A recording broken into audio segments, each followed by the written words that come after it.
जब एक लड़की की भारत में शादी होती है तो उनको बताया जाता है कि आज तुम्हारी यहाँ से डोली उठी है, बेटा इसी घर से तुम्हारी अर्थी उठनी चाहिए।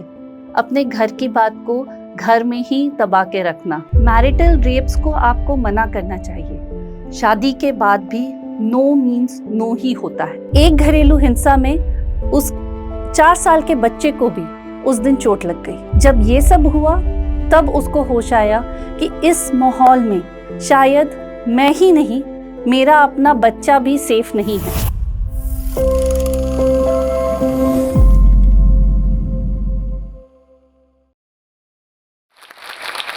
नमस्ते, मेरा नाम इति रावत है और मैं वेब फाउंडेशन की डायरेक्टर हूँ। मैंने पैंडेमिक के टाइम पे एक रेड डॉट इनिशिएटिव नाम का कैंपेन शुरू किया था जिसमें घरेलू हिंसा से पीड़ित महिलाओं की मदद की गई थी। कुछ दिन पहले मुझे व्हाट्सएप पे कुछ तस्वीरें भेजी गई जिसमें कट्स, ब्रूजेस और काफी सारी ऐसे चोटों की तस्वीरें थी। वो तस्वीरें काफी दिल को दहला देने वाली थी, तो मैंने उसको दोबारा से कॉल बैक करा। जिस लड़की ने भी उस फोन को उठाया बहुत धीमी आवाज में मुझसे बात करी और कहा कि अभी मैं बात नहीं कर सकती हूँ, कुछ देर के बाद करूंगी। मैंने फोन रख दिया। कुछ दिन के बाद उसका वापस कॉल आया।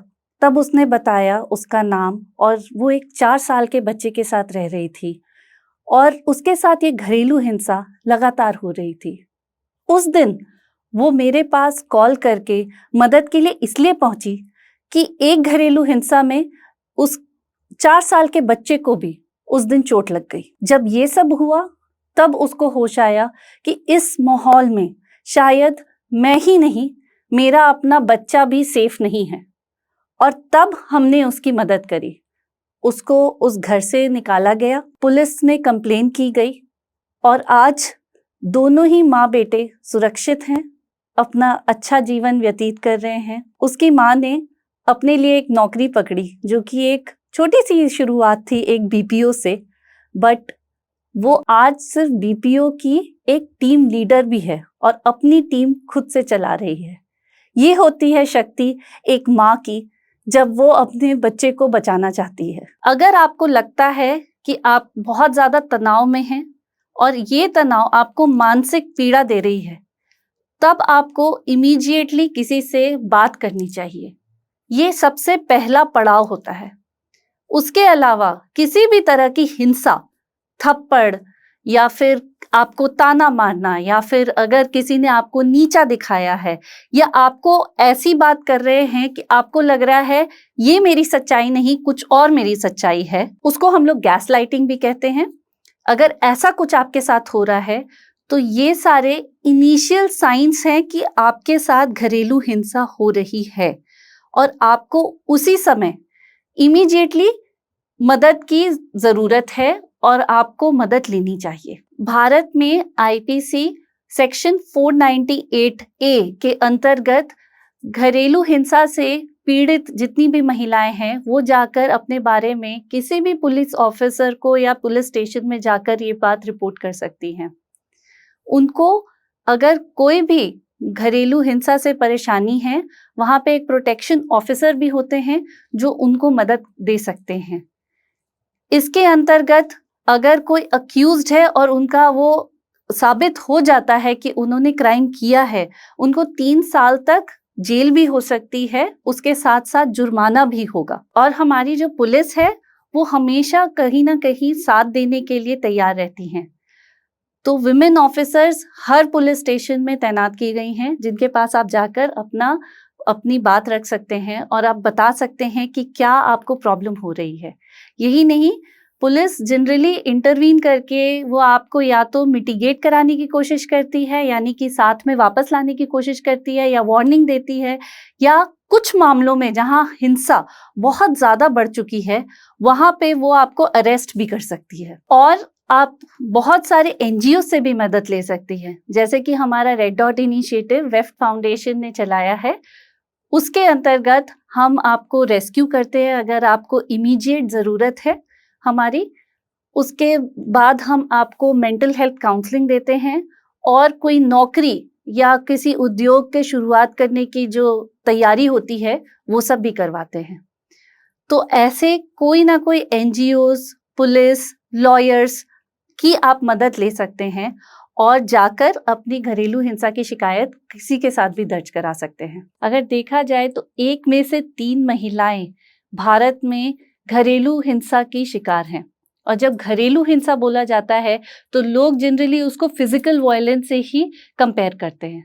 बट होता क्या है कि फिजिकल वायलेंस के अलावा मानसिक और फिजिकल दोनों के दोनों तरह के अब्यूज और वायलेंस को हम लोग सेक्शन 498A में घरेलू हिंसा मानते हैं। मानसिक हिंसा जो होती है वो होती है कि अगर मान लीजिए आपको कोई लगातार नीचा दिखाने की कोशिश कर रहा है, आपको ताने दे रहा है, इन सब चीजों से अगर आप बहुत ज्यादा प्रताड़ित हो रही हैं तो आपके साथ मानसिक हिंसा हो रही है।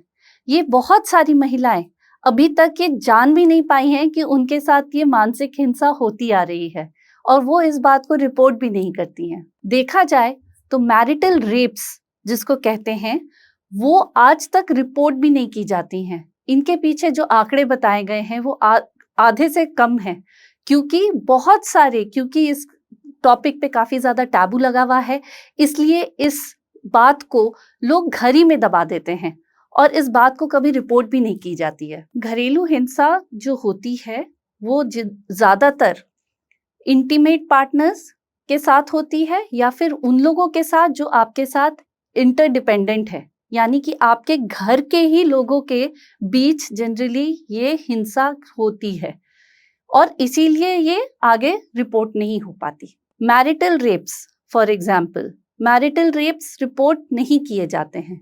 ये एक ऐसा टैबू टॉपिक है कि इसके बारे में लोग बताना ही नहीं चाहते हैं।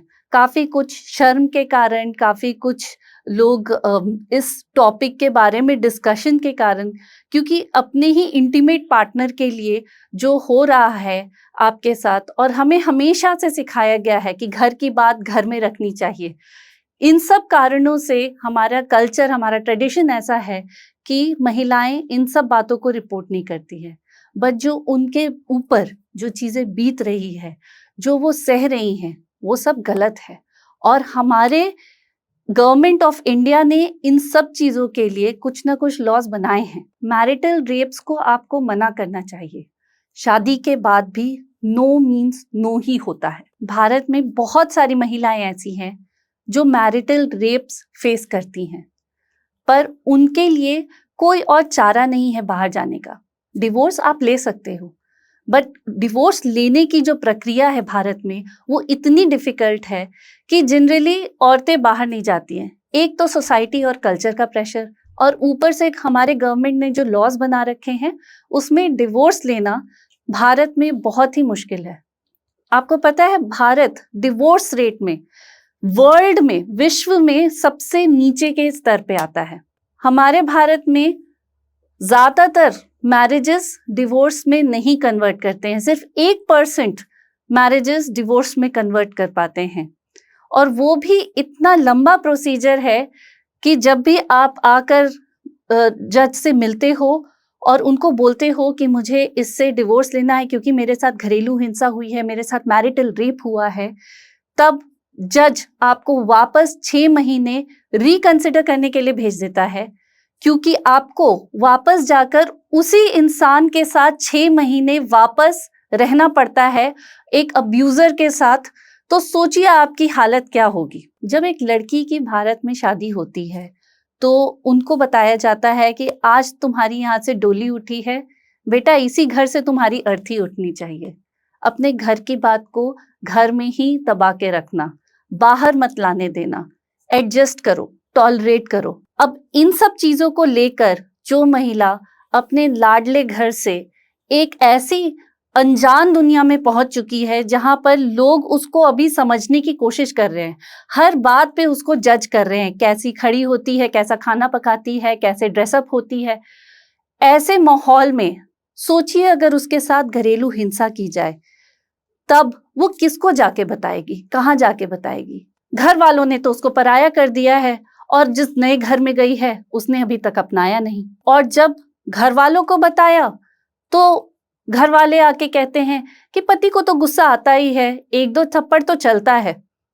कुछ औरतें भी इसी मानसिकता को लेकर जीने लगती हैं और कहती हैं कि बाहर अगर चले गए तो वो जो हिंसा मेरे साथ लगातार हो रही है, वो हिंसक जिसको कंट्रोल चाहिए मुझ पे, जैसे ही वो कंट्रोल उसके हाथों से छूटेगा और लोगों को पता चलेगा, शायद वो हिंसा और ज्यादा बढ़ जाएगी और फिर उसके ऊपर जानलेवा खतरा भी हो सकता है। और रही बात समाज की, तो समाज सबसे पहले विक्टिम को ही दोषी ठहराता है।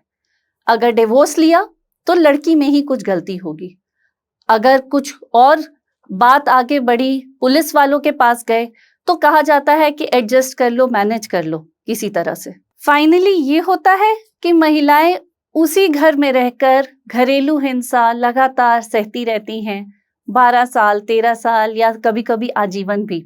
ऐसे केसेस भी सामने आए हैं कि लड़की को अपनी जान तक खोनी पड़ी है। पर क्या ये सही है? इस बात को सोचिए। और मान लीजिए किसी महिला ने डिवोर्स ले लिया और वो अलग हो गई, तब सोचिए उनके मन में क्या बीत रही है। वो सोच रही हैं एक बारी वो अलग हो जाएंगी तो उनके पास जो एक सहारा था, इमोशनल, फिनेंशियल, सोसाइटल, वो सारे के सारे जो सहारे थे वो एक ही साथ उनके नष्ट हो जाते हैं। सोसाइटी में उनके दोस्त, परिवार, सब कोई उनको अलग नजर से देखने लगते हैं। यही नहीं, अगर वो अपने पैरों पे नहीं खड़ी हैं, क्योंकि आम तौर पे देखा गया है कि महिलाएं अक्रॉस द वर्ल्ड 30 से लेकर 35 साल के बीच में जनरली अपनी नौकरी छोड़ देती हैं, क्योंकि बच्चे संभालने का पूरा भार महिला पे आता है, घर संभालने का पूरा भार भी महिला पे ही आता है। उस समय में अगर उनके पास फाइनेंशियल सपोर्ट ना हो तो सोचिए वो अकेले आगे बढ़कर कैसे अपने आप को देखेंगी, और अगर उनके पास कोई बच्चे हैं तो फिर उन बच्चों का सहारा कैसे बनेंगी। इसीलिए फाइनेंशियल इंडिपेंडेंस विमेन की बहुत ज्यादा जरूरी है। अगर आप चाहते हैं आत्मनिर्भरता आपको कहीं भी किसी भी सक्सेस पे लेके जा सकती है, और यही नहीं, आपको खुद आत्मसम्मान भी दिला सकती है। हमारी जो संस्था थी वो महिला उद्योगपतियों की मदद करती थी। पैंडेमिक के टाइम नेचुरली उन सब की काफी ज्यादा तकलीफें बढ़ गई थी, तो हमने ये कोशिश करी कि उन सबको जाके पूछें कि हम आपको क्या मदद चाहिए। पर वहां से जो रिप्लाई आया वो था घरेलू हिंसा का, जो कि मेरे लिए दिल दहलाने वाली बात थी। जिन महिलाओं को हम एम्पावर कर रहे हैं, जिन महिलाओं के लिए हम बात कर रहे हैं कि अब उनको अगले लेवल पे कैसे लेके जाना है, उनके पास बेसिक राइट्स नहीं है। वो अपनी सुख शांति से जी नहीं सकती हैं, क्योंकि उनके साथ घर में ही घरेलू हिंसा की जा रही थी। तब पता चला कि उनमें से एक जो घरेलू हिंसा हो रही थी वो हमारे ही वेफ्ट की मेंबर थी। उनके साथ हमने बात करी और पता चला कि वो इस दुविधा से काफी सालों से पीड़ित है। ये नहीं है कि वो उनके साथ 1 साल या 2 साल या अभी पैंडेमिक में शुरू हुआ है, 10-15 सालों से वो इस चीज को सहती आ रही हैं।